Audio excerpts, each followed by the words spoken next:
Cuando son las 8:10 de la mañana, estamos de nuevo con ustedes en su programa El Consultorio Médico. Hoy vamos a hablar de diarreas. Ahorita realmente que tenemos pues una situación delicada en el país, ha habido un rebrote de COVID, una cosa pues que realmente tiene un poquito preocupada a toda la población. También está el dengue, la situación que por años hemos tenido que sufrir. Hay lugares que son mucho más propensos para padecer esta enfermedad, especialmente donde hay más proliferación de zancudos, las zonas calientes, los valles tienen más problemas, pero la verdad es que es una cosa muy generalizada. O sea, incluso la ciudad capital, o sea, todo el Distrito Central tiene muchos casos de dengue y sabemos que pues hay mucho problema. Pero también estamos teniendo muchos cuadros de diarrea, por lo menos en el área de pediatría hay muchos niños que están padeciendo de esta enfermedad.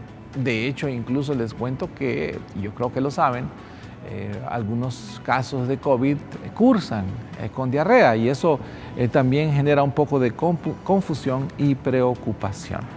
Bueno, les recuerdo que ustedes pueden hacer sus consultas, ya sea el tema de diarrea o cualquier otro tema de pediatría en que podamos nosotros ayudar.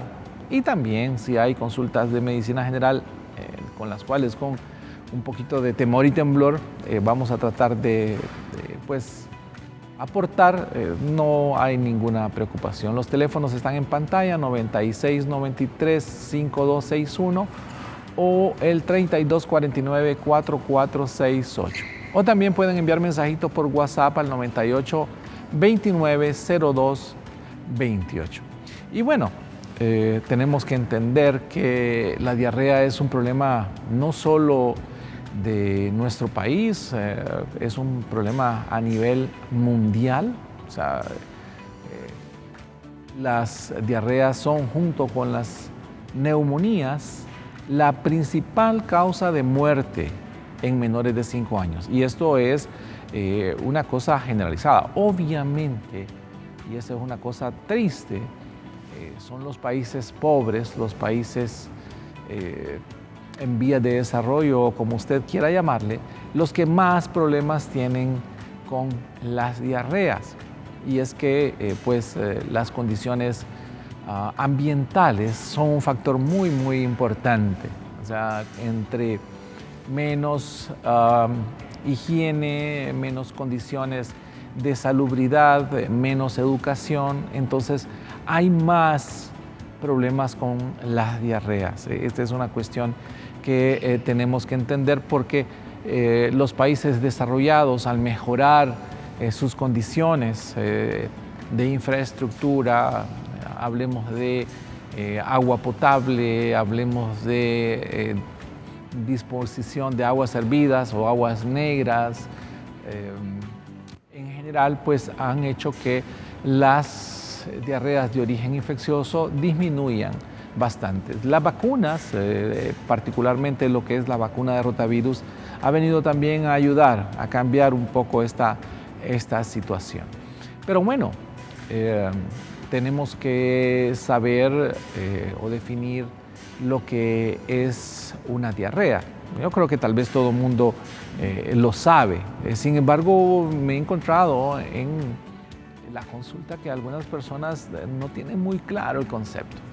Piensan que diarrea básicamente tiene que ver con un abundante número de evacuaciones, especialmente si estas evacuaciones son acuosas o aguadas o las evacuaciones se vuelven líquidas, de cualquier manera que usted lo quiera llamar. Pero ciertamente hay personas que podrían no tener evacuaciones muy frecuentes y que simple y sencillamente están alterando el hábito normal que cada uno tiene, porque recordemos que hay personas que pueden tener un hábito defecatorio de una vez al día, 2 veces al día y esa es su normalidad. Pero hay personas que de repente tienen hábitos un poquito menos frecuentes de cada 2, cada 3 días y que de repente con 1 o 2 evacuaciones diarias ya están en un proceso de diarrea.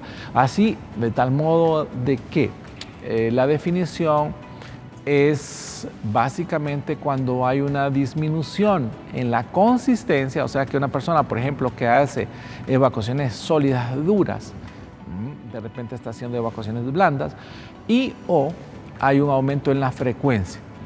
Insisto, un aumento de la frecuencia de acuerdo a su costumbre o a su hábito, de tal manera de que es un concepto que si ustedes se pueden fijar es flexible, no necesariamente corresponde a decir que la diarrea tiene que tener tanto número de evacuaciones en un día o tener tal consistencia de las mismas. Eso hace que el concepto sea mucho más amplio. Pero bueno, esto es una situación que preocupa. Los niños en particular son susceptibles porque, bueno, yo siempre les digo y me recuerdo de algunos dichos, esos dichos que pues forman parte de la cultura y también de la educación. Cuando de repente la madre le pregunta al médico, vamos a continuar porque tenemos un mensaje ahorita, vamos a ver, tenemos un mensaje por WhatsApp, tal vez lo podemos leer, lo veo ahí, dice, tengo una niña de 15 meses, le dio vómito y diarrea hace como un mes, quedó, dice, pesando 8.5 y no quiere comer. Bueno, habría que ver, es decir, está una niña de 15 meses con 8.5 kilos, es una niña que tiene un poco bajo el peso. Algunas veces habría que ver porque las consecuencias o ¿qué podemos decir? Las alteraciones que se generan cuando hay procesos diarreicos hacen que estos niños queden así con bajo apetito, queden inapetentes y de repente no es necesariamente que no quieran comer, sino que rechazan muchos alimentos y solo quieren comer ciertas cosas. Uno de los principales problemas que yo pues manejo en mi consulta son los muchachos o los niños contumeriosos. En inglés les dicen picky eaters, o sea, niños gustosos. Y es una cosa un poco frecuente que de repente pues llega un momento porque quizá en los primeros meses cuando empiezan a degustar alimentos sí tienen mayor aceptación para una variedad amplia, pero de repente empiezan ellos a desarrollar sus propios gustos y quieren solo ciertos alimentos. Y eso preocupa, pero en gran manera a sus papás. Y no deja de tener alguna razón, porque especialmente los niños que son propensos a tomar mucha leche o que quieren alimentarse básicamente con eso, pues lastimosamente no se nutren de la mejor manera. La ciencia nos dice que la leche es suficiente, o sea, no necesita otro alimento hasta los 6 meses. O sea, un niño alimentado con lactancia materna hasta los 6 meses es un niño bonito, rellenito, gordito, sano. Sin embargo, las necesidades nutricionales, los requerimientos del organismo después de los 6 meses no son suplidos solo con leche. O sea, necesitamos ya a esta edad, a los 6 meses, la introducción de alimentos que aporten otros nutrientes que la leche no tiene, aunque sea la materna.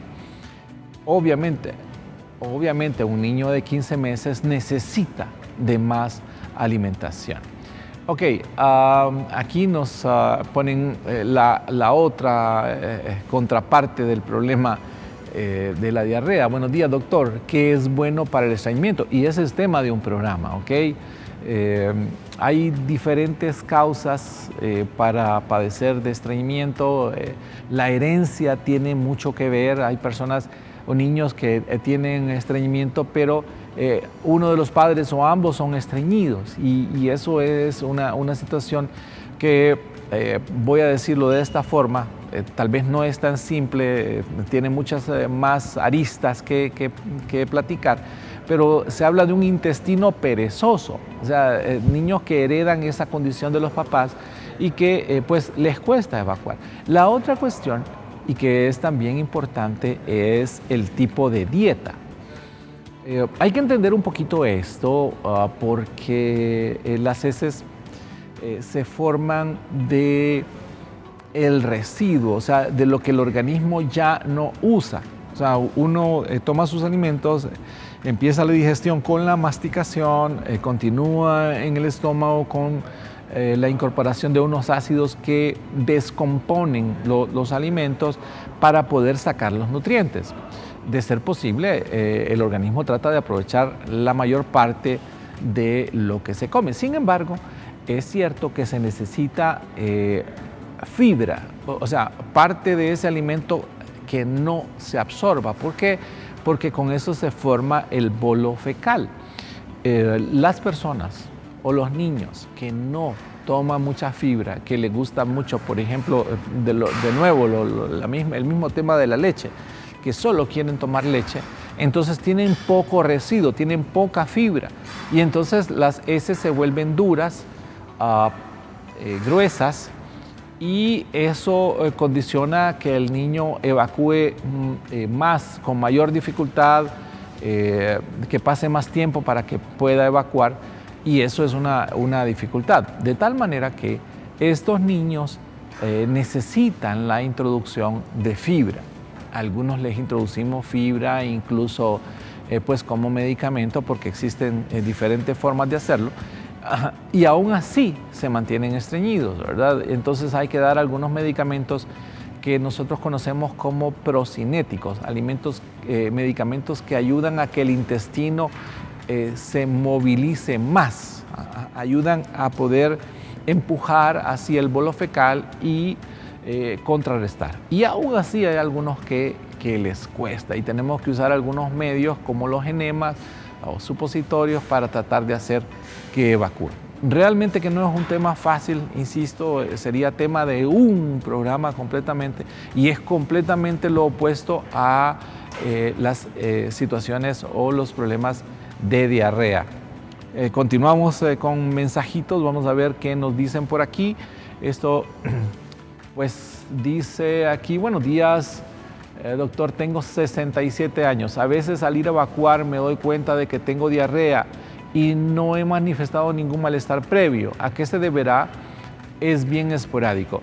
En adultos a veces tenemos lo que se llama el síndrome de intestino irritable o colon irritable, como creo que más popularmente se conoce. Y estos procesos son más que todo manifestaciones de alteraciones psicosomáticas, o sea, donde el cuerpo, el soma, reacciona a alteraciones de la psiquis. O sea, son, vamos a decirlo así, cuadros que tienen más relación con problemas psicológicos. La persona que tiene el síndrome de intestino irritable pues está en estas situaciones, a veces está flojo por periodos y estreñido por periodos, con dolor abdominal, a veces sensibilidad, muchas veces tienen sensación de llenura, y pues le hacemos todos los exámenes de sangre, de heces, de orina, se le puede hacer incluso exámenes de radiografías o de colonoscopías, por ejemplo, y resulta que no se le ve absolutamente nada, todo está sano. Sin embargo, el problema es más emocional, y ya cuando se escarba un poquito más, resulta que es una persona ansiosa, una persona que está pues de repente con diferentes problemas. Diría el doctor Alvarenga que lo están llamando para cobrarle a cada rato. Es que sé yo, eso es un chiste, pero el punto es que la ansiedad puede traducirse, porque eso es así, en algún órgano. O sea, siempre que nosotros tenemos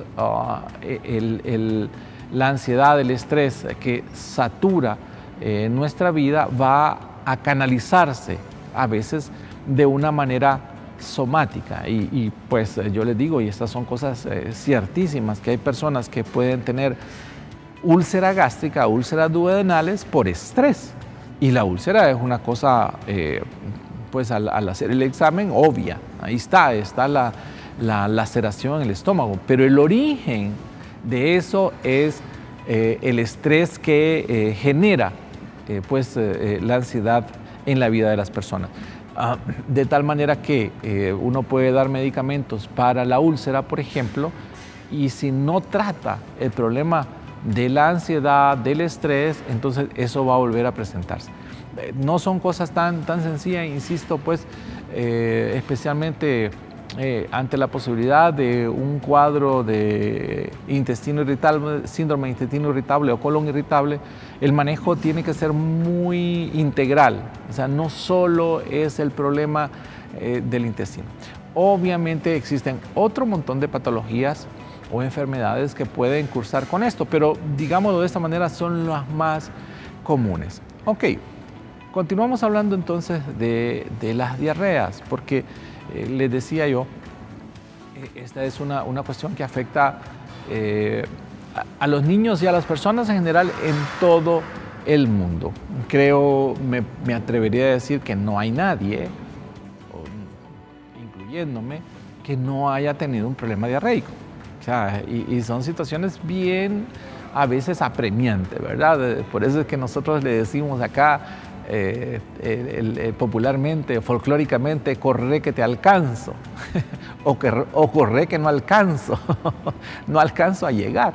Y bueno, creo que muchos tenemos algunas anécdotas ahí un poquito, ¿qué podemos decir? Vergonzosas, divertidas, si se quiere, para el que no lo vive, pero que son parte, ¿ok? Y a medida que vamos creciendo, o sea, que nos vamos volviendo mayores, también es un problema que tenemos que saber manejar.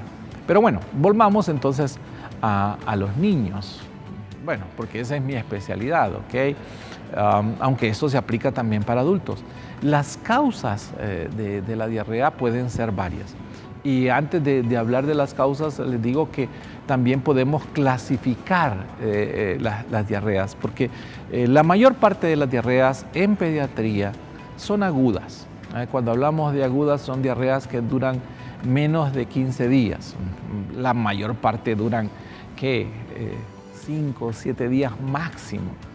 Yo me río un poco con esto, porque después de muchos años de estar en pediatría manejando niños, las diarreas no son tan difíciles de manejar. De hecho, yo les digo, si la diarrea es un mecanismo de defensa, ¿sí? O sea, usted comió algo que le hizo daño, o comió una comida que no estaba bien, ¿y qué es lo que hace el cuerpo? Trata de sacarlo, o sea, ya sea por abajo o sea por arriba. O sea, eso es así, ¿verdad? Usted cae algo que le cae mal y de repente empieza a sentir malestar en el estómago y viene para vomitarlo. O empieza a sentir los malestares de dolores, los ruidos intestinales, y al ratito estamos yendo al baño. Y eso es así, ¿ok? Ahora bien,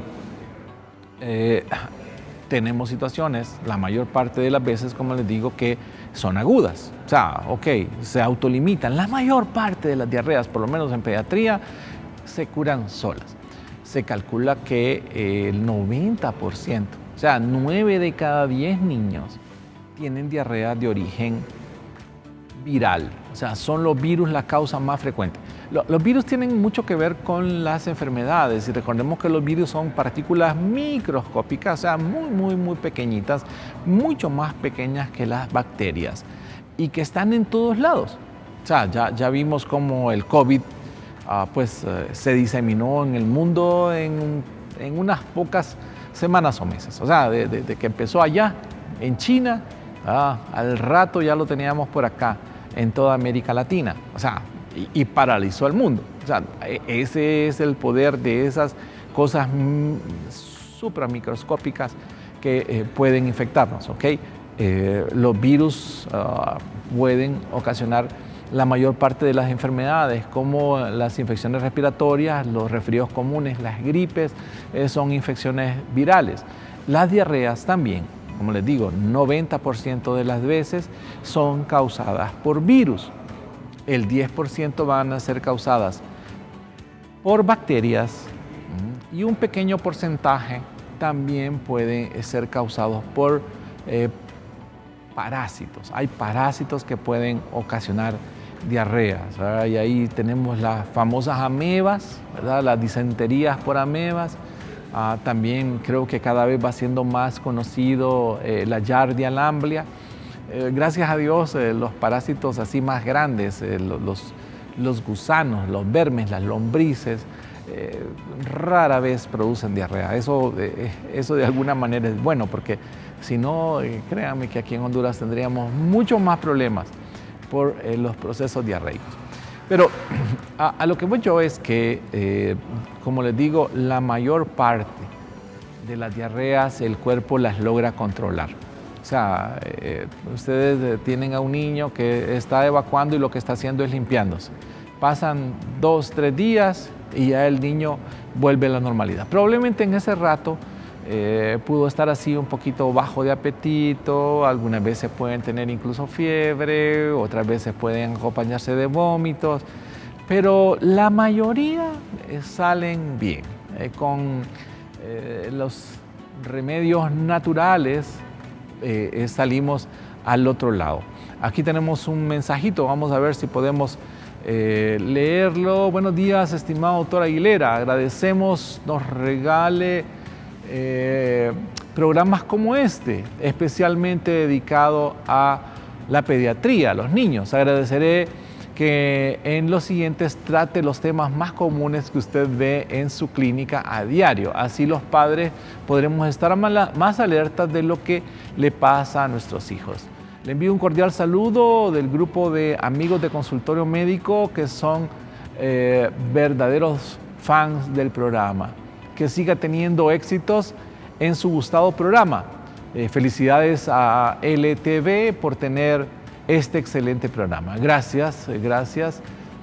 Si no, pues me equivoco, es Bismarck Cáceres. Así es que un abrazo y pues no, ahí estamos tratando de siempre compartir. Yo trato de no hablar demasiado de pediatría, o sea, digo en el sentido de que es lo que hago todos los días, ¿cierto?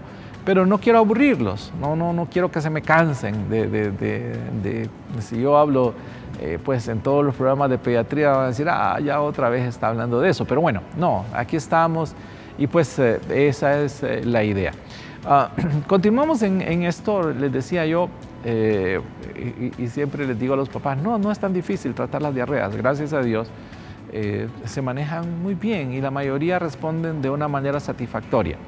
Ahora bien, una de las cosas que pasan y es así, los niños llegan, los papás están angustiados, están preocupados, algunas veces cuando están con vómitos se ponen un poquito más ansiosos y tensos y tienen razón, pero ya le damos el manejo, especialmente lo que es hidratación, vamos a hablarlo un poquito más adelante y ya a los 3 días, si se le quitó, todo el mundo está feliz. Si se prolonga un poquito más, digamos que llega a los 5 días, ya los papás están angustiados. Todavía nosotros estamos tranquilos. Ok, ya le va a pasar, ya le pasó. Y le decimos nosotros, no se preocupe, ya se le va a quitar. Dele unas 24 o 48 horas. Cuando llegaron los 7 días, el papá o los papás están súper angustiados. Y ya está angustiada la abuela, está angustiada la tía y hasta la vecina. Ya nosotros empezamos a angustiarnos, pero no por la diarrea en sí, sino cómo manejar la ansiedad y el estrés que los padres tienen. Y empezamos a usar algunas cosas para tratar de generar un poquito de más tranquilidad. Pero ya les digo, si llega a los 10 días y el niño está con diarrea, hasta el pediatra está preocupado. Insisto, y no porque sea una cosa que no vaya a curarse, pueden durar menos de 15 días. Sin embargo, obviamente todo el estrés que ha tenido que manejarse ya por más de 5 días empieza a generar pues mayor tensión, tanto de los padres como del pediatra. Cuando tenemos cuadros de diarrea que son más prolongados, entonces empezamos a pensar en otras patologías, porque diarreas que duran más de 15 días, por lo menos en nuestros países, inmediatamente nosotros empezamos a pensar en algunos parásitos, especialmente la Giardia lamblia. Es un parásito microscópico también, que es mucho más grande que las bacterias y inmensamente más grande que los virus, y que en nuestro país causa problemas. Pero son de esos cuadros de diarrea que son prolongados, pero los niños están bien. No tienen fiebre, no tienen decaimiento del estado general. De repente pueden estar un poquito inapetentes, pero no es una gran cosa. Sin embargo, obviamente ya podríamos decir que la colonia entera está preocupada. Es un chiste, ¿no es cierto? Pero el punto es que sí existen cuadros diarreicos. La clasificación básicamente nos ayuda para eso, para determinar las causas. Les decía y les repito, los virus son la principal causa, rotavirus es uno de los principales. Gracias a Dios, la introducción de la vacuna hace como unos 10 o 15 años ha disminuido la gravedad de las diarreas. O sea, y esa es una cosa interesante relacionando con la vacuna del COVID. Hay vacunas que no quitan necesariamente la enfermedad. El rotavirus es una. O sea que los niños siguen enfermándose de rotavirus.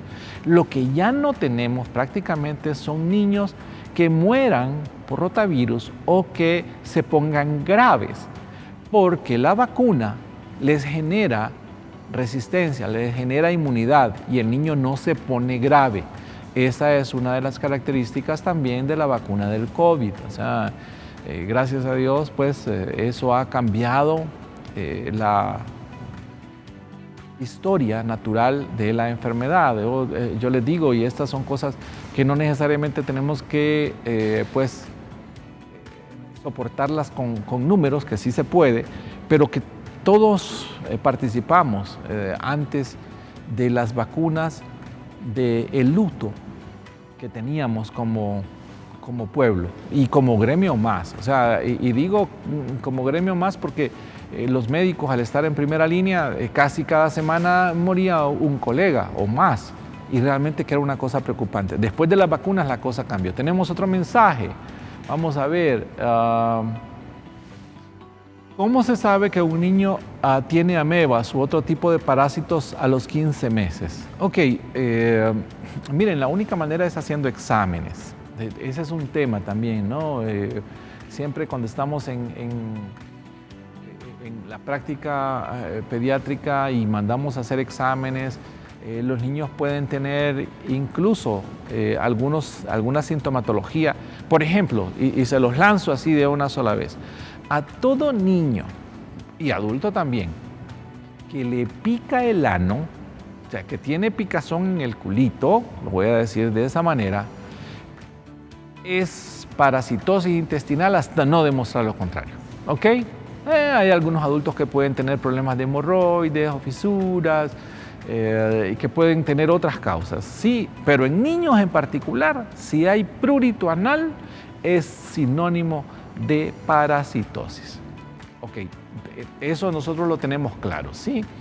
Vamos a ver si sigo con la respuesta luego. Dice, buenos días, doctora Aguilera, ¿me puede explicar, por favor, el mecanismo de la diarrea que decimos que es por los dientes y cómo debe tratarse? Ok, esa es una buena pregunta. Vamos a tratar de evacuarla después de continuar hablando de esto de la cuestión de los parásitos, porque me interesa dejar ese concepto, ¿sí?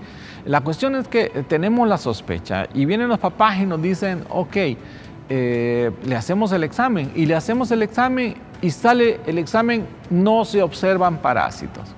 Y dice, pero si tiene parásitos, porque de repente incluso hasta sacaron una lombriz. Que yo les digo, si sacó una lombriz, ¿para qué le vamos a hacer el examen si ya sabemos? Pero lo que pasa es que el examen de heces es poco sensible. Voy a tratar de explicarlo, ¿ok? Es de una manera sencilla. Nosotros hacemos el examen a una persona, voy a ponerlo de esta manera. Tenemos 10 niños que tienen parásitos, que sabemos que tienen parásitos, pero venimos y les hacemos un examen a esos 10. De esos 10, aunque tengan parásitos, solo 3 van a salir positivos. ¿Y los otros 7? Bueno, ok, ya les voy a explicar. Decimos, no, vamos a hacerle 3 exámenes, un seriado de heces. Creo que algunos han hecho exámenes seriados, ¿sí? De esos 10, y les hacemos 3 exámenes en 3 días diferentes, solo 6 van a salir positivos. O sea, 6, 4, aunque tengan parásitos, no les va a salir en el examen. Ok, vamos a aumentar entonces la probabilidad y le hacemos 6 exámenes en días consecutivos. Vamos a aumentar la sensibilidad a 9, o sea, el 90% de esos niños van a salir positivos. O sea que uno que tenga parásitos con 6 exámenes van a salir siempre negativos. Bueno, y entonces, ¿para qué vamos a hacer los exámenes? Ok, sí, tienen razón. Pero les voy a explicar qué es lo que pasa. El colon como tal, donde están las heces, que está el colon ascendente, el colon transverso, el colon descendente y el recto sigmoides, está lleno de heces, ¿sí?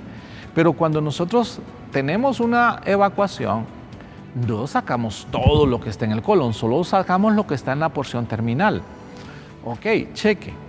Ya, cada quien tiene su volumen, por decirlo así, pero tampoco es cierto que nosotros vamos con toda la muestra al laboratorio, o sea, que llevamos todo, no, llevamos una muestra, un poquito en un frasco.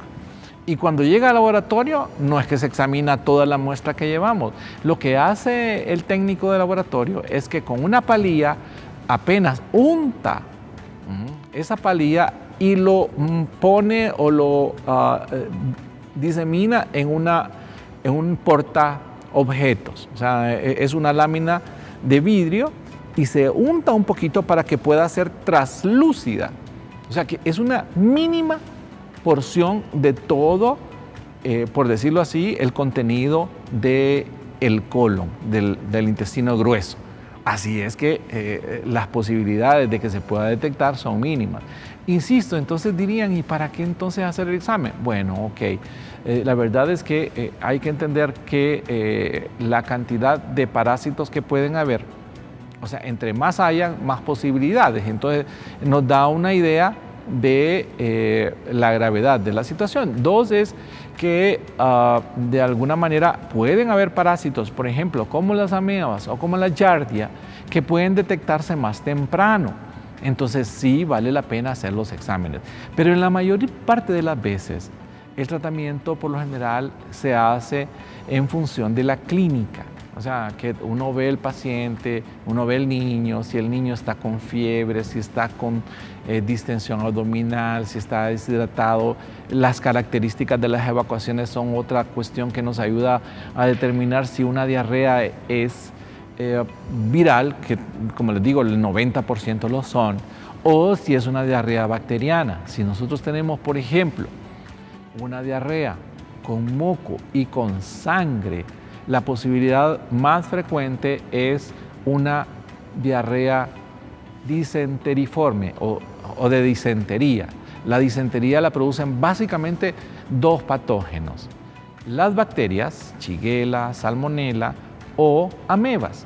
La más frecuente son las bacterianas, que por lo general están con síntomas sistémicos. Estamos con el niño decaído, con fiebre, con mucho malestar general. Las amebas, aunque algunas veces también pueden causar con fiebre, son niños que están con mucho más dolor, mucho más síntomas locales que sistémicos. Pero definitivamente cuando tenemos un cuadro disenteriforme, necesitamos hacer exámenes, incluso a veces cultivos de heces, que en la mayor parte de las veces, si ustedes han estado con sus niños en consultas pediátricas privadas o en el hospital público, no van a ver que van a hacerle exámenes de cultivo de heces a la mayoría de los pacientes, porque hay muchas limitaciones en cuanto a poder aislar las bacterias que causan el proceso infeccioso. Recordemos que las heces tienen un montón de bacterias. Entonces, poder decir, ok, tenemos una diarrea específicamente por esta bacteria es un poquito complicado. Pero bueno, insisto, eso es cuanto a los exámenes, por eso los mandamos a hacer, para ver si hay algo más. Aquí tenemos otra comunicación, dice, hola, buenos días doctor, fíjese que tengo 20 años y paso con diarrea constante y mucho vértigo. Bueno, es una persona joven, pero ya definitivamente no es infante. Cuando tenemos diarreas crónicas, ¿verdad? Y cuando hablamos de diarreas crónicas, estamos hablando de diarreas que duran más de un mes, algunos más de 3 meses. Entonces, aquí tenemos otras situaciones que son un poquito más complicadas, los problemas de mala absorción, por ejemplo. Hay problemas de absorción, de mala absorción de la lactosa. Una cosa que no es tan frecuente en niños, y yo sé que cuando yo digo esto, hay muchos papás que van a abrir los ojos, van a decir, hey, pero si me han dicho que mi niño tiene intolerancia a la lactosa. La mayor parte de los niños que tienen problemas de mala absorción, especialmente los lactantes, son problemas con la proteína de la leche de la vaca, ¿okay? No con la lactosa. Y les digo esto así, ¿verdad? La leche materna tiene lactosa, pero la proteína de la leche de la vaca, que por lo general está en la mayor parte de las fórmulas infantiles, ¿verdad? Porque hay algunas que están procesadas de tal manera que pues se les elimina, pero son leches bien caras.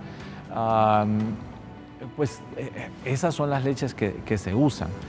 Todas las demás tienen por lo general lactosa. Pero bueno, el punto es que las personas adultas que tienen diarreas crónicas tienen que ver más con problemas de mala absorción o problemas del colon. Hay enfermedades inflamatorias como la enfermedad de Crohn, por ejemplo, la enfermedad celíaca, que tienen estas manifestaciones y necesitan atención del especialista. ¿Okay? O sea, no son cosas que se van a corregir así con mucha facilidad. Hay que hacer algunos exámenes y pues obviamente es un manejo un poco más delicado, que por lo menos en mi experticia no las manejo. O sea, si yo tengo a alguien así, un familiar que tiene este tipo de problemas, inmediatamente lo referimos donde el gastroenterólogo. Pero bueno, continuamos entonces con esto de los exámenes. Había una pregunta ahí de la diarrea por dentición. Eso es una cuestión muy importante. No hay un consenso, se lo digo así, no hay un consenso de la causa o por qué los niños que están con el proceso de erupción dentaria tienen diarrea. Porque no todos los niños tienen problemas de diarrea con la erupción de los dientes. O sea, hay que tenerlo claro.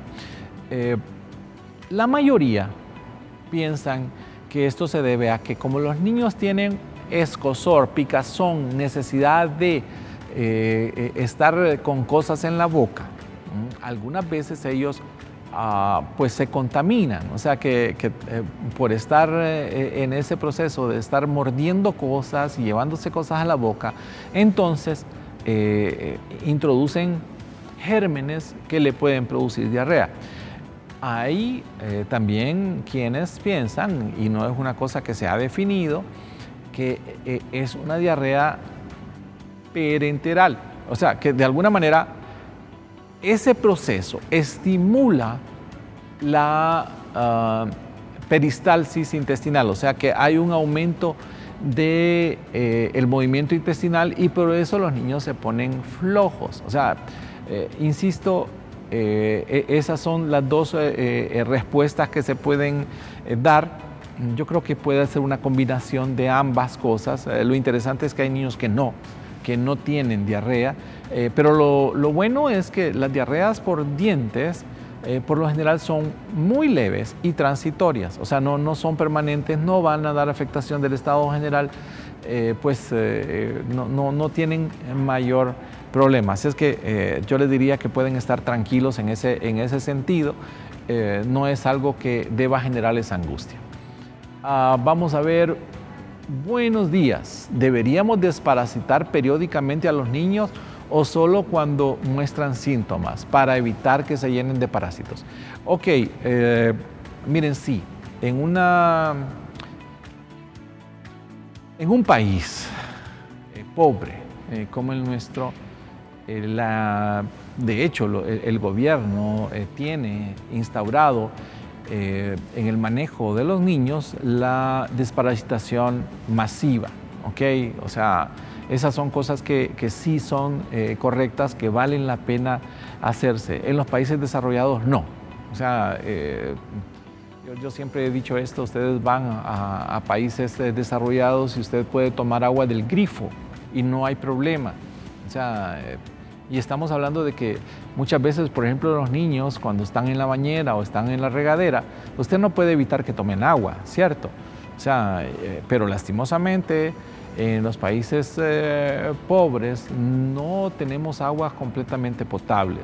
Por ahí platicaba con un experto en agua y nos decía, no, si realmente la recolección de agua y el tratamiento que se le da a las aguas en nuestro país no es malo.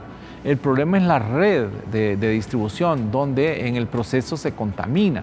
O sea, porque hay de repente tuberías rotas, algunas veces lastimosamente, y ya hemos tenido en la historia algunos casos de situaciones donde sale agua, prácticamente que se mezclaron aguas negras con aguas blancas o potables, ¿verdad? Entonces, en estos países es necesaria la desparasitación y deben hacerla mínimamente una vez al año.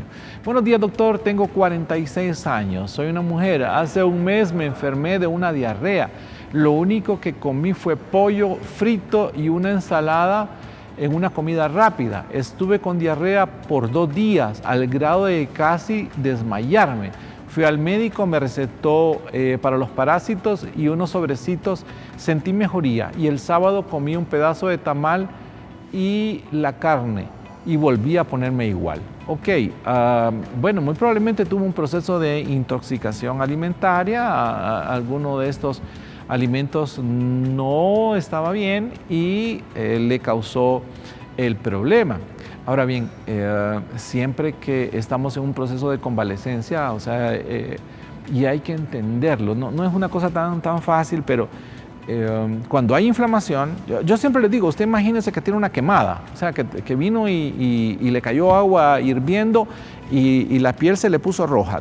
Digamos que no le llega una ampolla, pero le queda roja, o sea, usted se toca y le duele, ¿sí? Ya usted dejó de recibir el agua caliente, se está tomando medicamentos, pero no es que la piel se vuelve a la normalidad inmediatamente, tarda un tiempo en reponerse, en repararse. Imagínese usted que esa inflamación, ese enrojecimiento lo tiene en el intestino, o sea, por un proceso infeccioso, ¿ok? Usted viene y toma algún medicamento y vaya, la diarrea se le quita. Pero si usted viene y vuelve o se estimula la piel, eso le va a doler y va a rechazarlo. Lo mismo pasa en el intestino. O sea, por eso es que cuando usted o un niño está con diarrea, cuando empezamos a darle de comer, vamos a empezar suavecito, con cosas que no le vayan a hacer recaer, a que no vayan a maltratar eso que está inflamado. Eso debe ser por lo menos en un periodo de unos 5 días como mínimo, hasta volver a la normalidad. Cuando usted come algo pesado de nuevo, la diarrea puede volver y hay que tener cuidado. Hay que volver al tratamiento, echar paso atrás y volver a tener pues la dieta suave para que el intestino se reponga, la mucosa intestinal sane. Bueno, con esto llegamos al final. Realmente que habría más que hablar, especialmente lo que es el tratamiento con la hidratación, que es una cosa importantísima. Pero ya el tiempo se nos ha agotado, así es que realmente solo me resta agradecerles a ustedes por el favor de su atención, por todas las consultas que nos han enviado. Realmente que el programa es eso, ¿no? Es servirles, es contestar sus inquietudes y pues ayudarles de la mejor manera posible. Así es que no más me queda desearles que tengan un bonito día, que inicien una feliz semana y sobre todo, pero sobre todo, que Dios